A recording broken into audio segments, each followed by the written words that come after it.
এক ভাই প্রশ্ন করেছেন, রোজা রাখা অবস্থায় যদি স্বামী স্ত্রীকে চুমু দেয় তাহলে রোজা কি ভেঙে যাবে? আল্লাহ রাব্বুল আলামিন মানব জাতিকে সেক্সুয়াল হরমোন দান করেছেন, তাই নারী পুরুষ একে অপরের প্রতি আকৃষ্ট হয়ে থাকে। বিকজ আল্লাহ রাব্বুল আলামিন উভয়ের জন্য বিয়েকে বৈধ করে দিয়েছেন।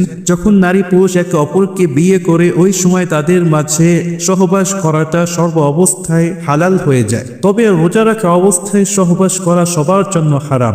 কোনো ব্যক্তি রোজা রেখে যদি সহবাস করে তাহলে রোজা ভেঙে যাবে, ইভেন কাফফারাও আবশ্যক হবে। তবে রোজা রাখা অবস্থায় সহবাস করা ছাড়া অন্য কোনো কিছু করলে, লিপকিস বা চুমু দিলে, তাহলে কি রোজার কোনো ক্ষতি হবে? এজন্য ইমাম আবু হানিফা রাহমাতুল্লাহি আলাইহি বলেছেন, রোজা রাখা অবস্থায় স্ত্রীকে চুমু দেওয়া ওই ব্যক্তির জন্য নিষেধ মাকরুহ যে ব্যক্তি নিজেকে কন্ট্রোল করতে পারবে না, ইভেন চুমু দিতে গিয়ে স্ত্রীর সাথে সহবাসের সম্পর্কে জড়িয়ে যাবে। তবে রোজা রাখা অবস্থায় স্ত্রীকে চুমু দেওয়া ওই ব্যক্তির জন্য জায়েজ যে ব্যক্তি নিজেকে কন্ট্রোল করতে পারবে, ইভেনচুয়ালি সে সহবাসে জড়িয়ে পড়বে না। এজন্য বুখারী মুসলিম শরীফে বর্ণনায় আনা আয়েশা রাদিয়াল্লাহু তাআলা আনহা قالت كان رسول الله صلى الله عليه وسلم يقبل أهله وهو صائم।